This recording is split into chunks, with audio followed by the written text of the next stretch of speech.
Hello, everyone, and welcome to today's District Administration Web Seminar, which is entitled Proven Tips for How to Successfully Bring New Tech to a District, which is brought to you by the generous support of our sponsor, Unruly Studios, creator of Unruly Splats. Now, before we get started, I would just like to share just a few housekeeping items with all of you today. For technical support, please use the chat panel, which you can find on the right side of your screen, then select on my name, which is Stephen Blackburn, and then type your message if you're having any technical issues, and I'll get to your questions shortly. If you don't have computer speakers, or maybe you prefer to listen privately, you can dial the phone number and access code that I'll be posting in the chat window in a few moments, so look out for that. We will also be welcoming any questions you have today with a Q&A session at the end of the presentation. To submit a question, please use the Q&A panel at the bottom right side of your screen, and then send your questions to all panelists, which should be the default option. If you don't see either of those chat or Q&A panels, just look again to the right side of your screen and then click on the expand triangle, which is located directly in front of the panel name to make sure you have access to it. Also, something important to note, if you would like to access the web seminar at a later time, you'll be pleased to know that everyone who is registered and who is attending today will receive an email with a link to the slide as well as an archive recording. And with that, it is my pleasure to introduce to all of you today our panelists. We have Nick Baswell, who is a tech consultant at Nova Scotia Department of Education, as well as Laura Wilson, who is a teacher for grades 6 through 8 at South Queens Middle School. And now I will hand things over to today's moderator for our webinar, Laura Watkins, who is Director of Marketing over at Unruly Studios. Hi, Lauren. Nice to have you with us today. Hi, everyone. Thanks for having us. So we are going to get right in here and talk about our topic for the day, which is tips on how to integrate new tech across a district. In our special, before we get started, introduce yourselves to us in the chat. Tell us your name, your role at your school or district, and what your favorite summer activity is. We here on the East Coast in Boston, I know Laura and Nick are in Nova Scotia. It is super hot, 93 degrees. I am melting with no AC in my room. So if you see me sweating, that's why. So let us know in the chat. We'd love to hear from you. Yeah, looking forward to it. And while you do that, I'm going to introduce our special guests for today. So as Stephen mentioned, we have Nick and Laura here. Nick, did you want to start off by introducing yourself? Sure. Hello, everyone. My name is Nick Baswell, and I am a technology consultant for the Nova Scotia Department of Ed. And I've been in this role for a few years now, but previous to that, I was a grade 5 teacher, and very happy to be speaking with you all today. Awesome. And how about you, Laura? Hey everybody, I'm Laura Wilson. I am a double specialist here in Nova Scotia. I teach both music, concert band, and physical education, and I've been rolling out the technology, so I'm looking forward to speaking with you about it. Thank you. And I'm Lauren from the Unruly Splats team here just as your host today. So let's dive in. Nick, do you want to tell us a little bit about your districts, the districts in Nova Scotia, and the students? Sure. So we are a province-based curriculum system, and we service students from pre-kindergarten all the way up to grade 12. And this year, we started off, fortunately, in-person learning, and we were able to continue that until May. We had about a month of a close down because of COVID cases in the province. And then fortunately, in the last week, we've been able to return to in-person learning and finish off the year. One of the things that we look forward to is getting back to more hands-on learning and more group collaborative work. In our past 5 years, we've had a mandate about incorporating more computer science into our curriculum, and we actually have outcomes based from kindergarten all the way through grade 8 with computer science, and we have a couple of high school courses where that's incorporated as well. And one of the things that we really stress is that computer science is not a standalone discipline, but it really integrates and fits well with so many other curriculum areas, and we really try to link them all together. Awesome, thanks, Nick. And Laura, you and I chatted a little bit about this too, about the importance of 21st century learners. Anything that you want to add to sort of the context of your students? Yeah, so I have a really fortunate opportunity to be teaching at one of the tech flagships in Nova Scotia. My school was built to try and put technology into the hands of students and really push those 21st century skills to have students coding across the board and interdisciplinary. So we have made a big push in our building with maker spaces and having coding in class. And I'm really trying to develop more ways to implement that into my program. So both music and physical education are very applied. So keeping our education opportunities genuine while keeping students active and hands-on is kind of my focus. So the technology that we'll be talking about today has been a great way to have students have some more experiences while still focusing on those 21st century skills. Great, thank you both. And tell us, what are some of the common sort of challenges, Nick, of a district-wide tech rollout? And then I'll ask Laura kind of from a school perspective, but we'll start with the district first. So for the district level, it's always tricky to know what you're putting out there and how much of it is going to different places. One thing that we really try to keep into consideration is teacher hesitancy. And that hesitancy comes from a few different places. Sometimes it's fear of not knowing everything about the device or materials coming out, and the idea that sometimes things aren't going to go perfectly. And with that, there's some worry around losing the classroom or classroom management behaviors that will pop up. Sometimes it's around lack of support or PD. If something brand new comes out, we want to make sure that teachers are supported and their questions are answered. And sometimes with big rollouts, those things don't happen. The teacher gets some devices at their door, and that's the end of the support. And so those we see more going on shelves rather than being used with their students. One of the things that we look for is to set expectations for the students and for the teachers. And you have to have an understanding that it won't be perfect from day one. And so we try to use an example around like buying a new stereo. So if someone gets a new stereo, either in their car or their house, the first day that music is turned up loud. You want to see how well that is. You want to enjoy that music as loud as you can. And you probably do that on the second day as well.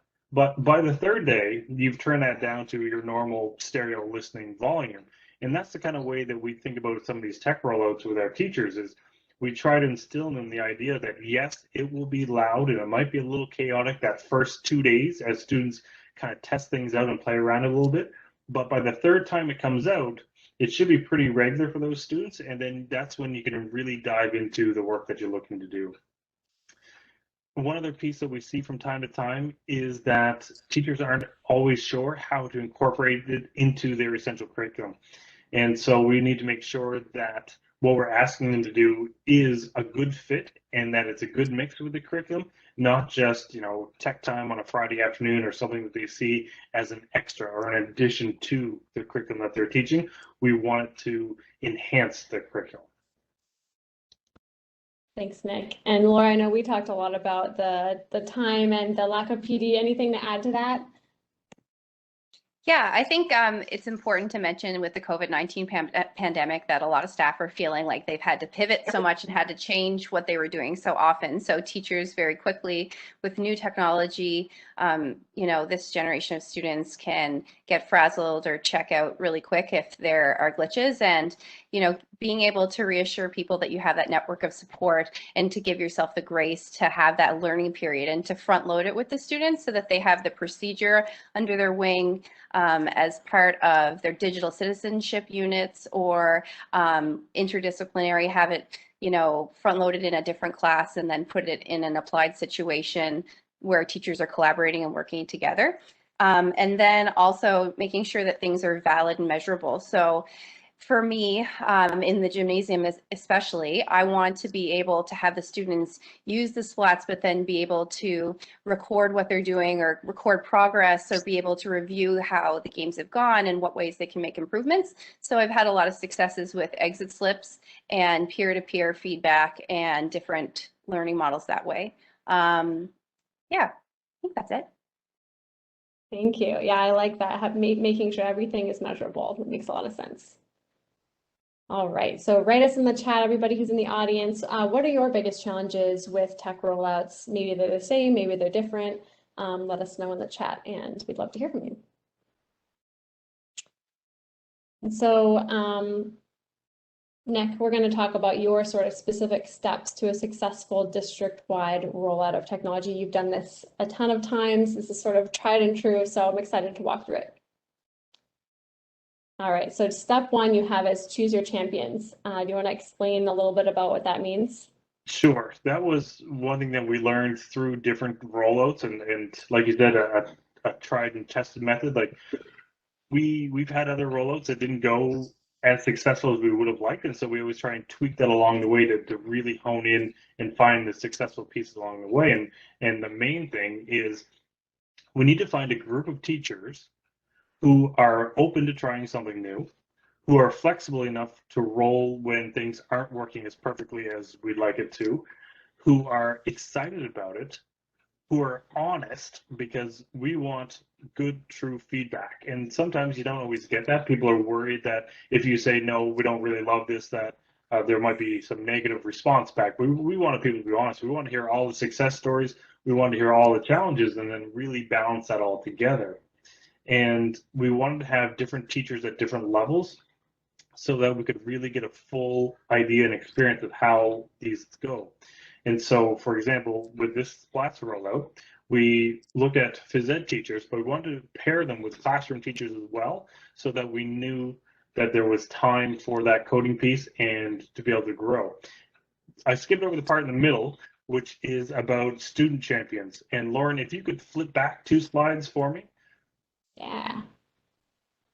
See. Oh, one more, sorry. There we are. So this group of students, this group of students was from 3 different grade levels, and they worked with me on using the Splats in a few different games. And it did a number of things. One, it pulled in interest from the students who saw them leave with me. They got to go back to their classrooms and talk about how much fun they had and all the different games that they were playing. But they also act as a support to the teacher because they also understand how these work. And so you don't have a teacher in isolation anymore. You have a very small yet very enthusiastic support team, which are these students who are not afraid of technology, not afraid of these new pieces, and are really excited to dive into it. And so if you can couple that with really great, knowledgeable teachers, you're off to really good feedback and a really great start. So that was our first step. We wanted to get our great teachers on board, and then we wanted to pull in those student supports along the way. I love that. And I think we talked about this too, Laura, about one of the challenges of teachers is that they feel like they need to know everything. And so sometimes it's okay to lean on your students for help with those things, and you don't have to know everything. Yeah, I wanted to say too, to dovetail on with what Nick said, one of the things that we've really been noticing is that this opportunity has let a lot of students shine in the gymnasium that may not have enjoyed full structured sport. So they would be a student that would, become a mentor within the group, and they might be getting more accolades or positive feedback than they might have gotten if it was a basketball game, because they can help code and help implement these games. And it's been very positive in that way. Awesome. Thanks for sharing. All right. And step 2, Nick. So step 2 was trying to make sure that we gave the trial a good, honest trial. We wanted to make sure that our teachers had enough time to really get in depth with them and see what they could do. And so we wanted to make sure that when teachers signed up and were trying these, that they had a lot of time. We didn't want to give it to them for a week or for a night. We wanted to say, all right, you've got a few months. All right, you've got time before we're going to get a hold of you again and kind of see how things are going, because we know the beginning of the school year is incredibly crazy. there are so many things going on, so we couldn't say, all right, after the first 2 weeks of school, tell us all about them, because we knew that wasn't going to be enough time. We wanted people to really get involved with them. Another big part was onboarding, giving support right out of the gates. And we were able to do that with some webinars, some PD sessions, and in the Unruly Splats, they actually have really great lessons and pre-built examples. And so anytime that you're able to give kind of a pre-packaged start to teachers, that's great. You never want it to end there. You always want there to be able to be growth and expansion, but being able to start with games right away and being able to manipulate the code, then you really saw a faster beginning than some other things that we've done in the past. Thank you. And Laura, from your perspective, what is this experience like been for you? You know, the professional development and the support and the lesson plans, what was that like? Yeah, so we started, actually, to be totally honest, I started playing with my children at my house to start with. We were playing around with it. And then I had the opportunity to launch a PD session in-house with my staff. So my staff did the exact process that Nick's talking about. We played. So they tried out the games that were already available. Then we would manipulate. So I got them to change a part of a game. And then we talked about drag and drop code. And, you know, based on comfort levels, the teachers could, you know, proceed from there. And I really approached it the same way with my students, the champions that we talked about. I let them come in during free time and use it as kind of like a hangout place. And then once they got comfortable, we manipulated. Most of them actually came back having tried to build their own once they got their logins, which was really fun to see. And then by the time it came to their class implementation, students were a lot more comfortable. And yeah, it wasn't perfect, but it didn't have to be, because sometimes they learned a lot more from the mistakes that were being made than from having it crystal clear the whole time. So. Absolutely.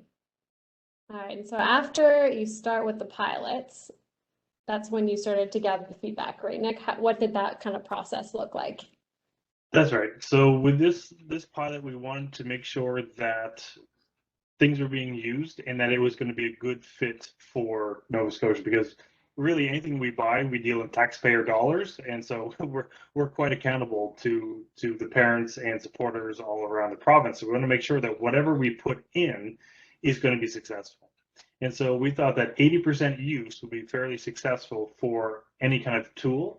And we wanted, again, to give that nice long time period. So we gave it, I think, about 9 or 10 months before we kind of really hit that final usage number, just to see how well the devices were being used. One thing that was incredibly helpful was accessing data from the devices. And so if you have something that can give you information back about usage, that's really great. Sometimes you've got something that won't give you feedback, but sometimes you can. So with the Splats, you're actually able to get the number of lines of code that are written by account and how many times the Splats are pressed when they're connected to that account. And so that gives us a really clear picture of how many schools are using them and how much that they're using them. And we also took into consideration external factors that were outside of teachers' hands. So in some of our schools, they were outside for phys ed as much as possible. And so we knew that the Splats weren't being used as much. We knew that with what Laura talked about, those COVID changes at the beginning of the year, that there would be a slower start to a few places. And so that's why we wanted to make sure that we had a good long time, but we also did want to make sure that we did get that 80% usage. We thought that our teachers were creative enough and had enough opportunities that they could use them if they were going to use them. And so we were able to hit that 80% mark. Getting teacher feedback was incredibly key. And we did a lot through anecdotal. Laura wrote an email to me and told me all about the Splats that were going on in her class, and that was great for us. Those are the kind of things we needed. We didn't need anything more official than that, because that honest feedback was what we needed to see to work with our next round of decision making. Awesome. And then the last step you had was to create resources and then train other teachers in different schools in the building and then grow. So I'll actually start with Laura on this one. So what was that process like for you? Because you were involved in the actual creation of the resources and the training. And so how did you approach that? Yeah, so it's a really unique opportunity in Nova Scotia right now because inquiry-based learning is a part of our curriculum renewal. So teachers are being prompted to have students do student-led learning where they are introduced to tasks by teachers, but then they can really ask questions and focus in on what direction they would like to take it or where they'd want to delve further. And part of that, we've developed a makerspace in our school that has a very tech-savvy teacher. And we've had some really wonderful collaborations between coding and how that can be connected to what we could do applied wise in the gymnasium. So we are looking into going through similar process with the other teachers. And like Nick mentioned, with the COVID pivot, we definitely are looking forward to getting more momentum going now that we've kind of reestablished our in-person things. Yeah, so I think the big thing for us is we have opportunities in all of our Nova Scotia curriculum where students can pick SMART goals and delve further into them. And by being able to focus on coding and being able to build these kind of relay races and games that students can work through, it's cross-curricular and it's definitely something that's going to keep growing within the province, I think.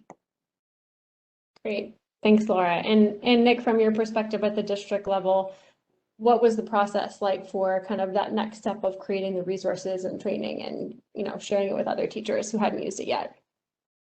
Well, one of the big things is to be able to have teachers local to you create content. Having something show up with ready-made lessons is great, but we all know that all kinds of districts all over the US, Canada, and the world look for different things. And so those are a great starting place. But to be able to have some readily shareable information and lessons from Nova Scotia teachers was really big for us because they knew that that would fit our curriculum. They knew that that would work in our classrooms. And so that was great.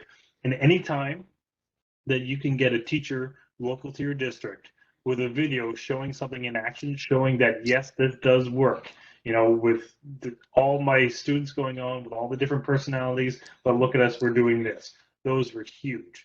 And if you can get those shared, we asked our teachers to share their experiences on Twitter.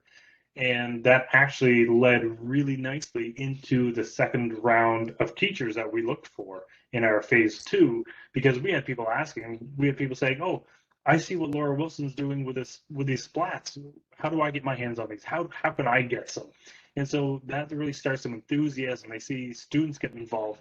And so then that momentum really builds and grows. And so for our first round, we looked at 25 schools, and we had a little bit of tricky time, you know, getting the last 5 schools on board. This time, we had no problem getting 25 schools, and we still have others that would love to get them. So, you know, we're looking at a round 3 rollout to increase things even more.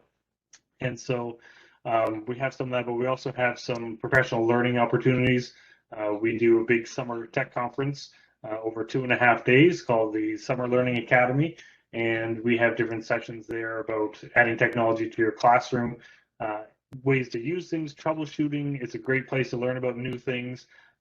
We've shown many new items there, and Splats were there a couple times with us, which is great. And so, like the last little bullet says, like we aren't done. We just keep evolving of how we get the message out and how we pull teachers and students in. That sounds great. I'm excited to hear about the next stage 3. And so you both have been mentioning a little bit about Unruly Spot. So we're going to kind of use it as a case study. But before we do, I wanted to share what they are. So they are big programmable floor buttons that students can program. You can see them on the boy is stepping on them right there. So they've got hardware. So students can code them using a block-based coding language to light up and make sounds.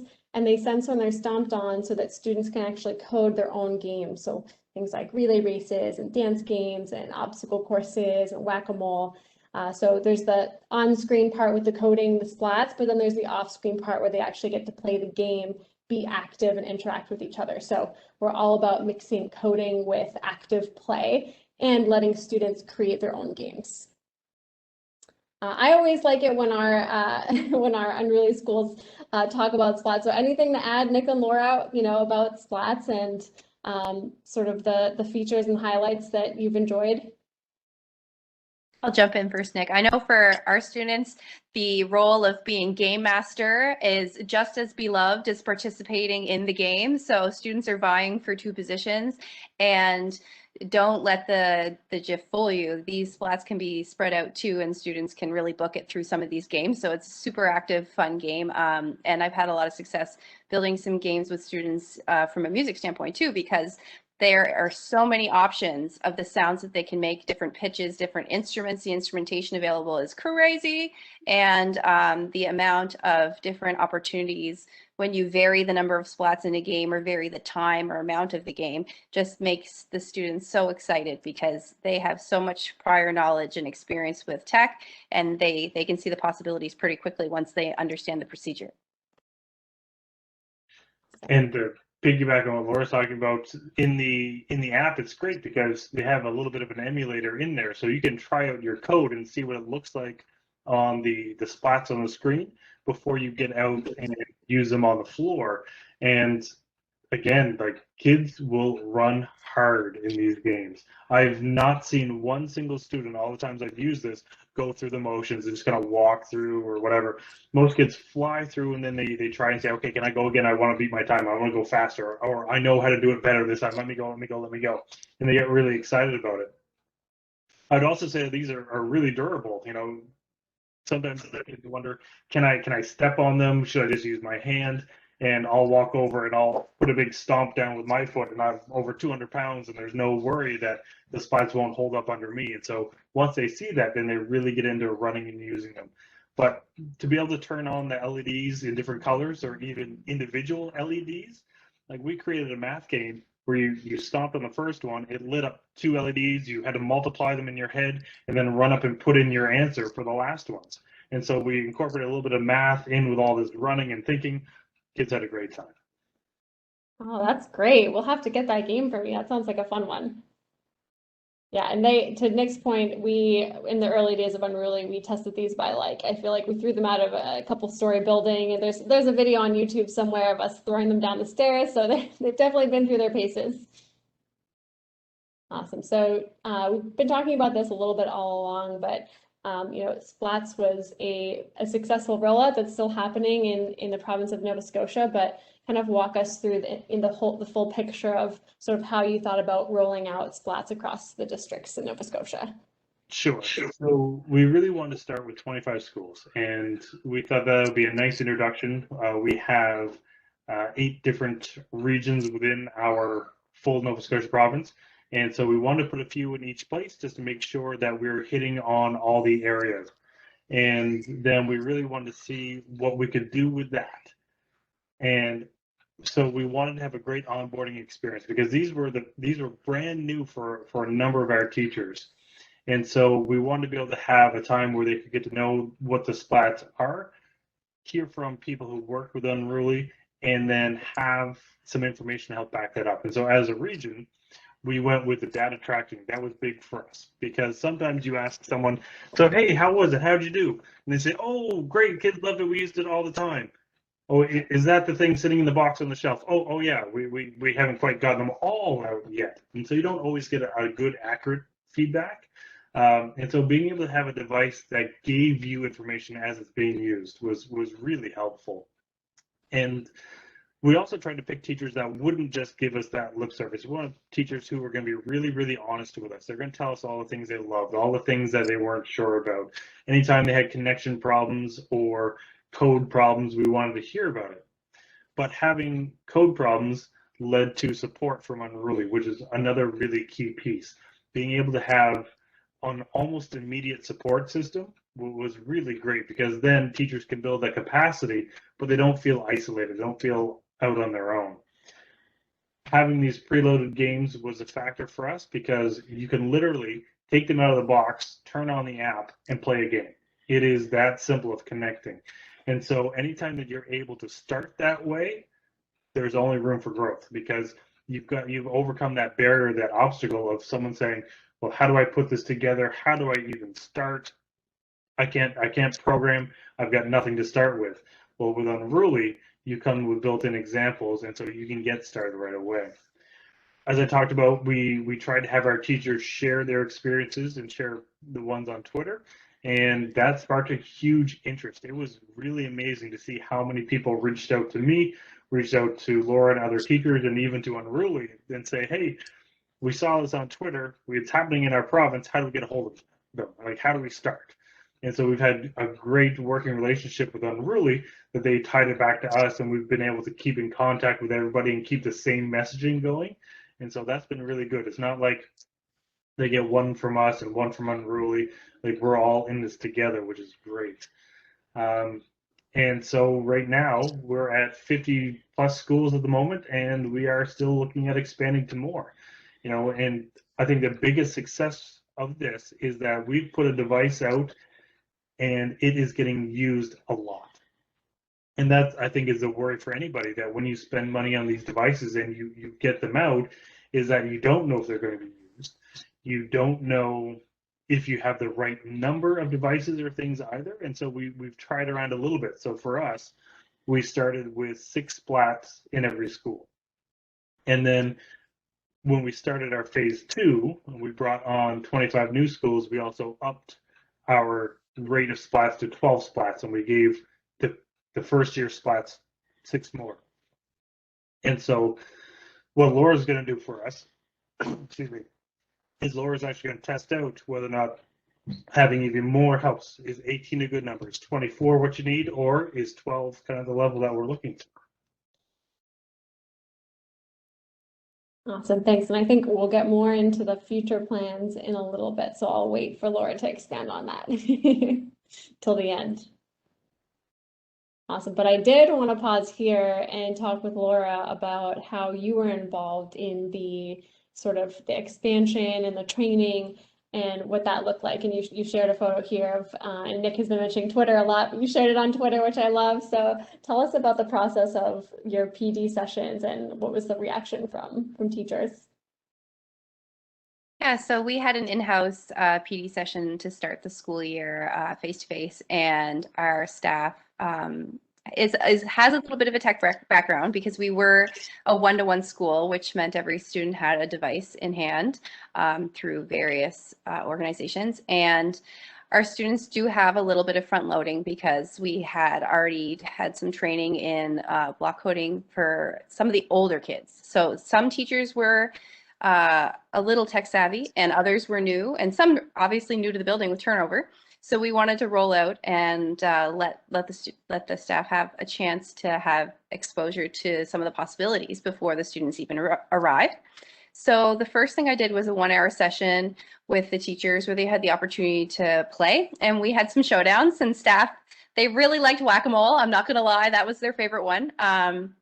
So after they had some time to play, I started to show them different ways to manipulate the code, and just went through the same steps I would with students. And the teachers were very receptive to the possibilities, and definitely can see how, the being able to drag and drop the code and being able to, like Nick said, being able to manipulate it right on the device is definitely something that the staff enjoyed, so they could trial run their activities before playing it with the students. One of the things that we're looking forward to, because we were using iPads and we had a little bit of trouble with the iPads, but that's been updated. We've kind of seen it evolve like throughout the year as we were going, which is really exciting. So students are using Chromebooks too. So being able to access those preset games gave staff time to kind of play around and gain confidence and try to look at ways that it would be valid for their own curriculum.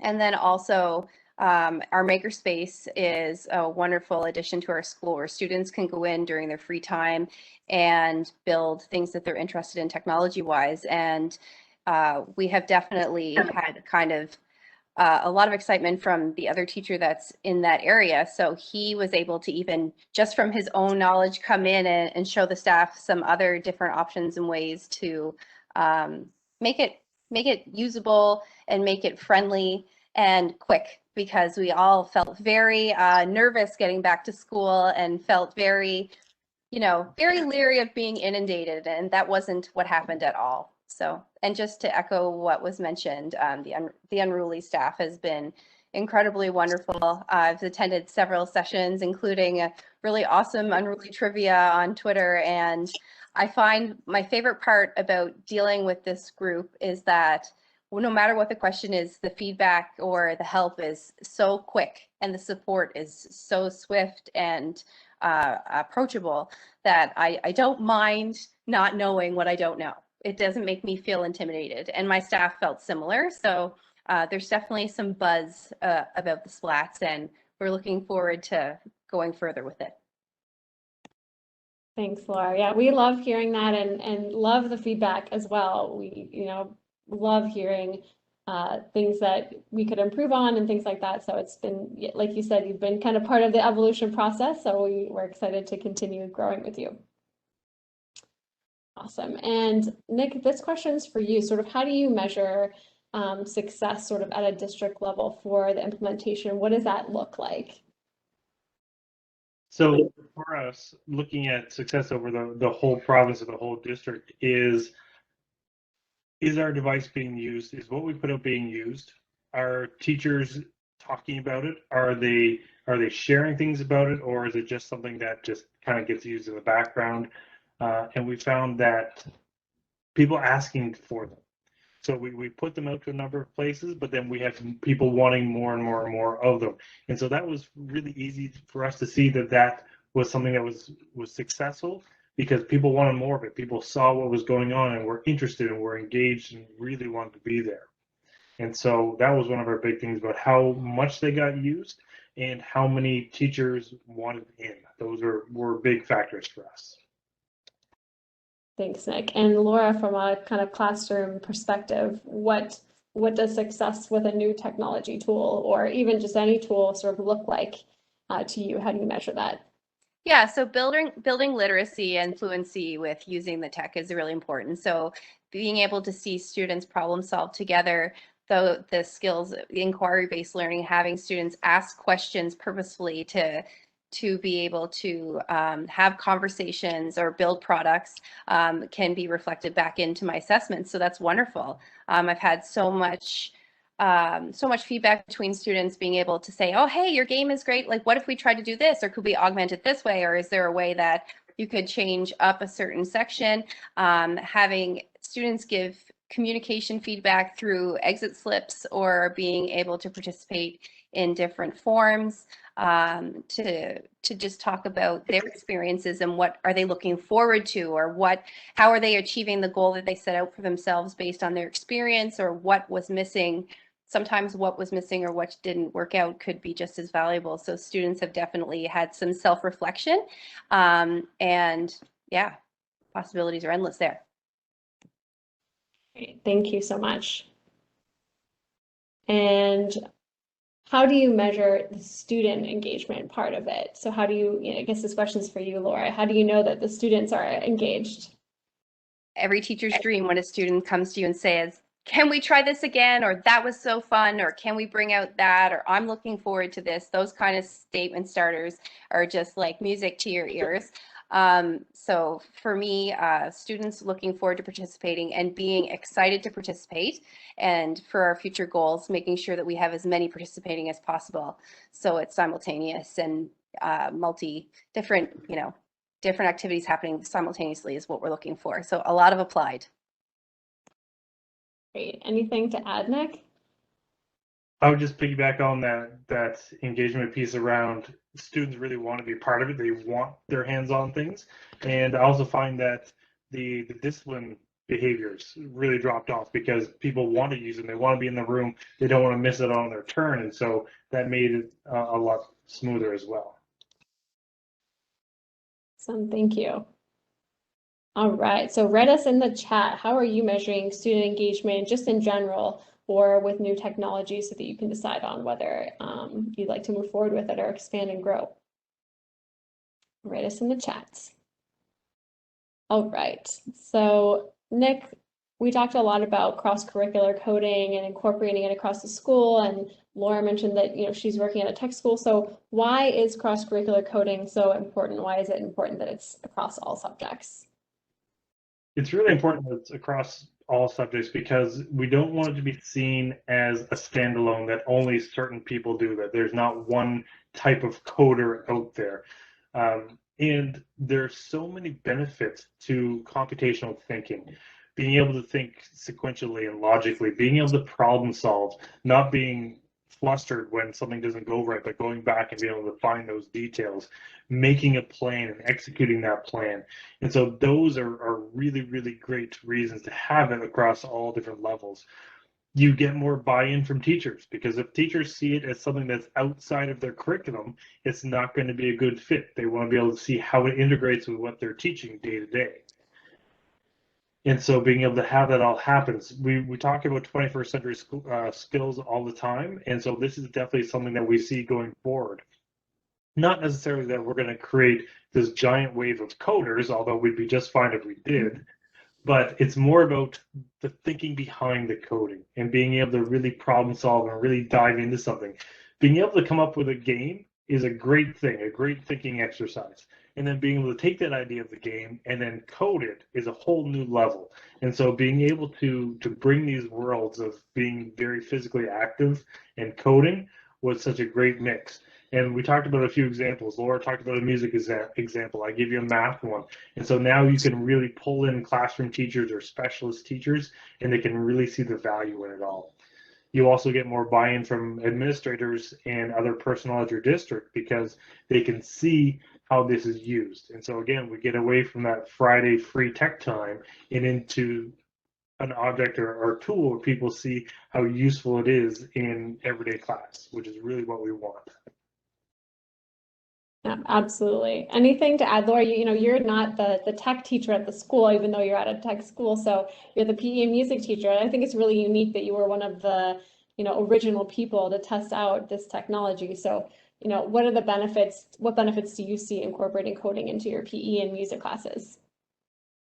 I think even more so than some of the sit-down subject areas, we spend a lot of time on social emotional learning and being able to collaborate and communicate with their peers and life skills and resiliency. And this is a resilience builder because students learn in a safe environment, a trustworthy environment, that it's okay if something doesn't go perfectly, that they have the skills to kind of be their own detective and collaborate with someone else that might have more experience or a different interest to create something that's amazing. And I think it really establishes with students or reinforces with students the interconnectedness of lifelong learning and what they're doing in school and how, we are doing some math and phys ed today because guess what? Being able to measure things in phys ed shows you progress.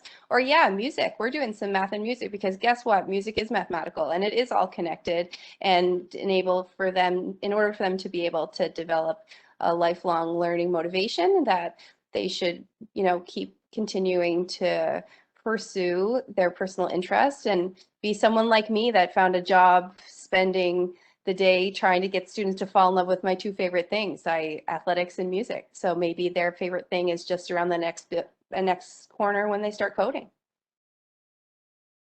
If I could jump into one more time, it also helps pull your staff together, because if you're able to pull the phys ed teacher with the classroom teacher, math teacher, language arts teacher, then you get to see some more conversations happening in the staff room, in the hallways, and so you get to see a more connected staff as well.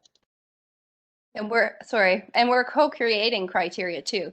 So like we're looking at the end goal of what that subject area might be trying to assess, and then we're kind of seeing what outcomes match up with what they're trying to assess and how that can be applied through Splats. So it's a really, really healthy way to develop your practice.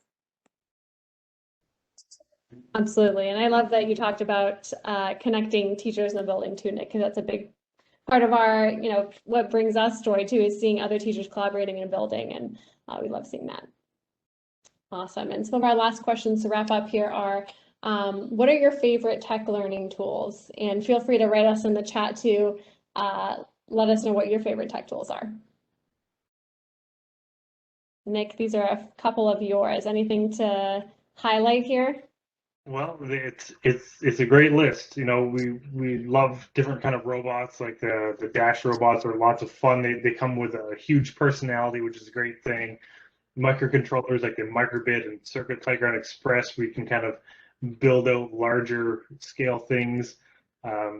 we wanted to add a few things that you just needed a computer, just needed a device. So block-based coding in Scratch or coding and 3D design in CoSpaces are really, really fun things. And then the Splats. And the really cool thing about the Splats is that you really get to mesh that being physical with technology. One of the biggest knocks about tech right now is that, oh, all you do is sit down and all you do is code and sit. And so this is something that you really get up and get moving. And if you can combine a couple of these, then you're really rolling. So if you used a microbit and you made a step counter, and then you wear it while you play one of your Splat games, then you really get to gather some data that then you can take to math class and you can graph out and you can chart, and then you can write a procedural piece in language arts about how you play your game, some nonfiction text as well. And so then you really see those things come together. But yeah, those are some of our favorite tech tools, or mine anyway. Thanks, Nick. All right, so we're gonna watch a quick video of how the Splats work in action. This is a grade 3 class, and they're playing 4 corners. So you'll notice that when the splat in the one corner goes out, that means that the student has to do X. So some teachers say, okay, they have to answer a math problem or they have to use the word of the day. And in this case, it's they have to do 5 jumping jacks. So let's see what happens. Again for you guys. Yeah. You ready? One more time. Okay, get ready. Go. 5, 4,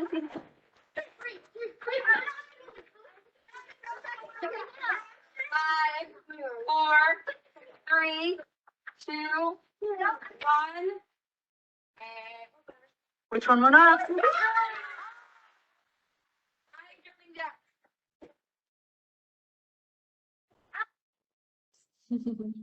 So we find that actually PE teachers are super creative with modifying games. This is just an existing game in our app that comes sort of out of the box. 4 corners, everyone knows and loves it. It's one of my favorite games. But what I love about it is that it's so adaptable. You can do whatever you want. You know, if when the corner goes out, it doesn't mean that they're necessarily out. You can make up the rules to be whatever you want. So, yeah, one of my favorites. Again for you guys. Yeah. There we go. So we're all about, as Nick said, mixing active play and physical movement with computer science and coding, and also collaboration. Laura mentioned the SEL aspects. We love seeing students code together in small groups and working together on problems and debugging things. So that's a big part of who we are. And you'll notice in Laura's photo, she had iPads and Chromebooks. So our app, our coding app, works on Chromebooks and iPads, as well as pretty much any laptop with a Chrome browser. So it's pretty adaptable to whatever technology you have in your school. And it connects with the physical Splats via Bluetooth. All right, so closing up, Laura, you've already talked a lot about this, but any other things you want to add about how you're using Splats to mix coding and active play in your PE and music classes? Yeah, I think it just kind of became a way to quickly dive into some applied. So for my students in my music class, we were able to take our 6 Splats and make them into half steps so students could talk about the difference between, or like the way that a scale is built in music. So we did some music theory activities with those. For phys ed, we're still kind of building how that's going to look in full implementation.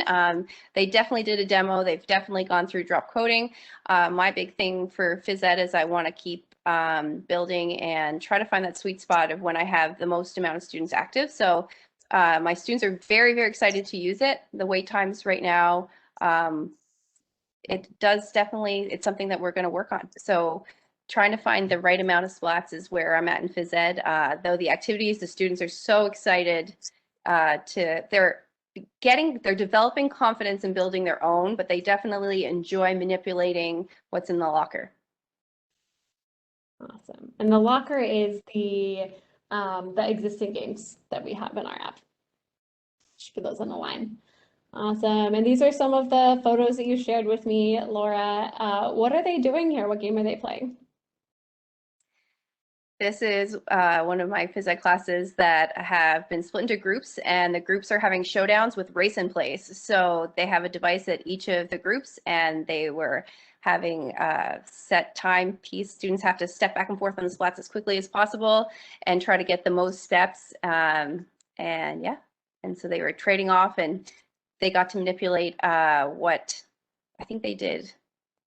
They were changing the end sound, and then in different rounds we did different length of time too that they could race in place. So it was a very fun showdown for the students for sure. All right, and you did touch on this a little bit, future plans, kind of testing out, you know, what's the perfect number. Any other future plans? That's our big one. We want to keep going out and getting as much capacity as we can. We want to get as many schools involved with this as we can. And like we did mention, we are going to do some testing with Laura to try and figure out, you know, how many splats should there be in our schools for them to be the most successful. And so she's graciously accepted to try out a couple things and give us some feedback and see how that goes. But we're working with Unruly. We've got some different things going on. Like there was Splat Madness and Olympic things. So there's lots of the Splat Olympics, and so there's lots of those fun things to help drive awareness. And with the game locker being able to share games as well, that's a really big thing. So we're hoping that our teachers will continue to create and share some content that specifically matches up with our curriculum here, and then just grow capacity. It's been great so far. And next up for me, I'm looking at building some adapted physical education plans for students that have mobility issues. Like I have a student that is currently in a wheelchair but does have partial use of one of his hands, and he's been starting to get excited about splats, and we're seeing how that can be kind of built into his programming. And yeah, it's a very accessible and easy to maintain piece of equipment. So looking forward to it. That's wonderful. Yeah, we have a number of special education teachers who are using Splats, so that's great to hear. I'm excited to hear what you do with it. Awesome. And last, just to close up here, Nick and Laura mentioned a lot of our activities and our sort of competitions, and so that's sort of how we work as a membership. So you're not just getting the physical splats in the app, but you're also getting ongoing coaching and professional development sessions, all access to all of our events, lesson plans. We love to do slide decks for teachers and student competitions. So we sort of offer it as a full kind of program. Nick, anything to add about sort of how it's been to work with our team and all the things that are included in the membership? It's been really great working with the Splats team, and I remember talking to my director the very first time, and I said, they won't just sell us as many as we want. It's the strangest thing. They want to make sure their product is being used, and it was really refreshing that, you know, we were working with a company that wanted their stuff being used. It wasn't just about getting as much out the door as possible, but it was about getting stuff out that was going to be in the hands of teachers and students and being used. Having devices that are under warranty and be able to be shipped back and replaced. And really, like we talked about, the biggest thing was the support for teachers. Being able to have that onboarding, being able to email or text messages in and get help with code or just support with planning out games. Unruly is going to be a part of our Summer Learning Academy this year, and so we'll be able to keep building on that. But to be available for these things is really great, and you don't find that with everybody you work with, every partner, and so that's been a really great piece from Unruly. Awesome, thank you. And we'll open it up to Q&A now. If anybody has any questions, feel free to write me in the chat, or I think there's a Q&A box as well down there. And if anybody is on social media too, feel free to add us on Twitter. And I think Nick and Laura both have Twitter too. Feel free to put your Twitter handles in the chat if you want to make some friends on the line here.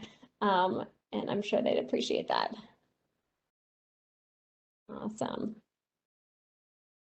Great. So one person is asking about the applications in math. Nick, you mentioned the math game. Did you want to just sort of explain what that looks like? Sure. So we had 6 splats. Let me see if I can remember this perfectly. So we had 6 splats, and you stepped on the first one, and then it pulled a random number between 1 and 9, and it would light the individual LEDs or flash the LEDs on the 2 splats, and that's what you had to multiply together. And then you came up to the next 2 splats, which we had coded for 1s and 10s, and as many times as you stepped on the 1s or as many times you stepped on the 10s, it would add that up together and then have your final answer. And as you stepped on the final splat, it compared your final answer to the question that it asked, and if you got the right answer, then it lit up and gave your team a point. And so that was for grades 3, 4, 5 multiplication. I love that. We also had another educator who was using them for a place value holder. So sort of showing that, like, you know, once you go beyond 9, now you have the, you know, second place value house. And so they were using the splats to light up the LEDs to then show that it would move over to the next splat for the second number. Just sort of teaching that deeper connection learning. Awesome. And for folks who are asking about pricing, we work directly with schools and districts. We have sort of a number of tiers. I know Nick talked about starting with 25 schools. So depending on however many schools or teachers in the buildings that you'll be using, that's sort of how we work out pricing with, you know, with tech directors and with schools. And so we have just a quick survey that I can link in the chat to in a little bit. If you're interested in getting pricing, we can get you a custom quote. Awesome. Okay, and if there's no other questions, I'm going to pass it back to Stephen. Perfect. Thank you. Well, again, you know, thank you, Nick and Laura, for your insights and you sharing your experience with us, and Lauren, of course, for leading today's discussion. We really appreciate your time here today and sharing your expertise. And, you know, that said, I would also like to thank our attendees for joining us today as well. For those who enjoyed our presentation, there are many more upcoming web seminars like this one that are provided by District Administration, which is the leader in editorial coverage of news as well as trends, in addition to current issues in K-12. Our wide range of readers here at DA, they subscribe for free and they stay up to date with us through our print magazine, as well as the digital edition, as well as our newsletters, which includes DA Daily, which is our daily newsletter, and of course, web seminars like this one. And for those of you who would like to watch this web seminar again, or, you know, for those of you who, you know, believe that the solutions that were provided here today would be helpful to your colleagues, you'll be pleased to know that an archive recording of this web seminar will be available at the URL that your browser will automatically be directed to following this webinar, so look out for that. And you can also expect to receive an email from our team at DA at some point tomorrow, which will include a link to all the slides as well as the on-demand video. So with that, on behalf of District Administration, this is Stephen Blackburn. Thanks everyone, and have a great rest of your summer. Take care, be well, and stay safe, everyone. Thank you again. Thank you. And thanks to Nick and Laura for joining us. Really enjoyed hearing your stories. Have a great night.